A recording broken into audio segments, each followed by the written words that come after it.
Today's get-up is a coat, not a dress, but I realise I've rather limited myself by making the plan to wear a fancy frock every time, because I've got lots of frocks, but I'm not sure. Anyway, so it's a coat. It's my Christmas coat. It's nearly Christmas time.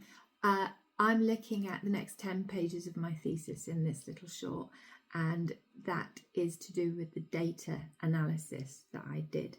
So by the time I had finished in the field, I had 47,000 photos, give or take, and hundreds of pages of field notes and memoing that I had created during the phase of the research conducted in the field.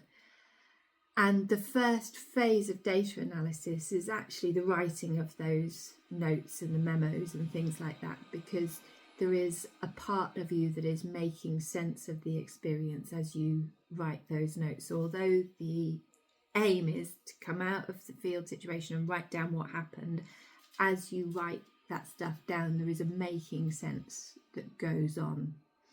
And also I was constantly rereading my notes to help me understand what was going on. So there is a reflective element there where I go back, and then in my memoing my memos are also within the field notes. So some of it is me writing, this is what happened today, and some of it is me writing, oh, I've just realised that thing that happened yesterday, actually, I should have thought about, and I forgot to tell you this. And so there's a kind of cyclical generation of understanding and reflecting and that goes on. So the first phase of the data analysis is the creation of those field notes, and through creating those field notes, I had, not just through creating the field notes, through doing the work, I had an understanding at that time that the feeling of being with somebody was really significant. Me being autistic was significant.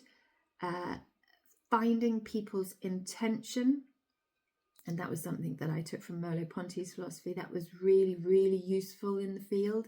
And also there was stuff that got in the way, just obstructions. So I had these 4 sensitizing concepts: intention, witness, being autistic, and obstructions. And then I went through all of my data, which is, in practical terms, that's a Word document. And what I did is I used the comment feature on the Word document to flag up sections of the data that linked to those sensitizing concepts.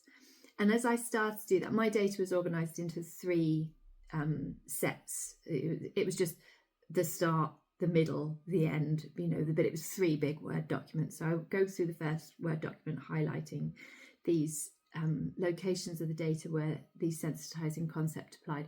And what I realized as I was doing that was that there was stuff that was really, really meaningful that wasn't getting picked up by any of those concepts. So I ended up adding in another couple of sensitizing concepts. I added in embodiment and affect, like that emotional content, because I found that they picked up stuff that was being missed by the other sensitizing concepts. And I also added in an other category. There's a good hold all. Like if I saw something that felt really significant, that felt meaningful, but it didn't tie in with any of my other sensitizing concepts, I could just label it other.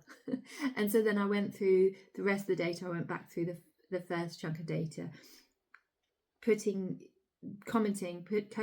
for those sensitizing concepts. So then I've got these hundreds of pages of Word document, all with these little links saying this section here is about intention, this section here is about witness. And what I did next was I created a 2-column table, and for each of those sensitizing concepts. So I had a table for intention, and I went through the data and I pulled out every chunk of it that was to do with intention, and I put it in the first column of that table. And then in the second column of that table, I described what was happening in the first column. So you might have in the first column a description, an account of intensive interaction conversation between me and one of the women that I was working with. And then in the description, I might say, this is to do with the time that it took to locate that person's intention.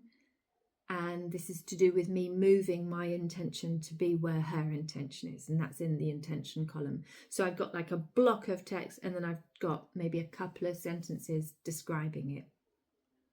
And as I went through, what I would find is, at first you're sitting there reading a block of text and thinking, how do I, what is this? What am I, it's kind of to do with time, and it's to do with, and then after you've done a few of them, you're like, oh, this is a to do with time and intention thing, time and intention, time and intention. This is to do with moving stuff. And so those descriptors that I was using got more consistent over time. Once I had done that, I was then looking and thinking, I think I've got descriptors that are sort of describing similar things in different ways. And so what I did was I love my little 2-column tables. I made a 2-column table, and I took the descriptors from so I've got my original 2-column table number A, which is the index data, the big chunks of data, and then the concise descriptions of that data. And now I'm taking those concise descriptions, they become the first column of my new 2-column table. But once I'd popped them all in there, I moved them around to put similar ones with each other. So I'd put all the this is time intention ones up here. I'd put all the this is me moving down here. And then once I'd got them all together, I was looking and thinking, is there a way that I could capture all of that in one descriptor? So then in the second column, I'm putting that overriding descriptor that describes all of this. And then I repeated that. I'm constantly checking back to the original big blocks of data, because if I change, it's a bit like a game of whispers, isn't it? If I change these descriptors too much that they no longer describe the original chunk of data, then it's pointless. But so long as it holds its accuracy in relation to that original chunk of data, then it's good. So I would carry on doing this, and then I create the next 2-column table. I take all my descriptors, I put them in order, I keep going and keep going and keep going until it feels like I can't go any further. And by that point, I've got half a dozen or so descriptors that go with each of those original sensitizing concepts. And I'm going to put up these data trees, and you'll see the data tree from my phase 1 data is much more higgledy-piggledy and cluttered than the data tree from my phase 3 set of data. And that's reflective of how doing this analysis informs the analysis. It's like with the creating the notes. It's not a case of collect the data, done, do the analysis. It's all an ongoing process of understanding and re-understanding and reflecting and re-understanding and going around and around. And the result of that churn of reflection and understanding is that things get more focused in the phase 3 data set. So I'll put those, hopefully they've appeared. Have they appeared? If I've done my technical wizardry, they will have appeared. And then I'll tell you what I did next in the data analysis in the next little film.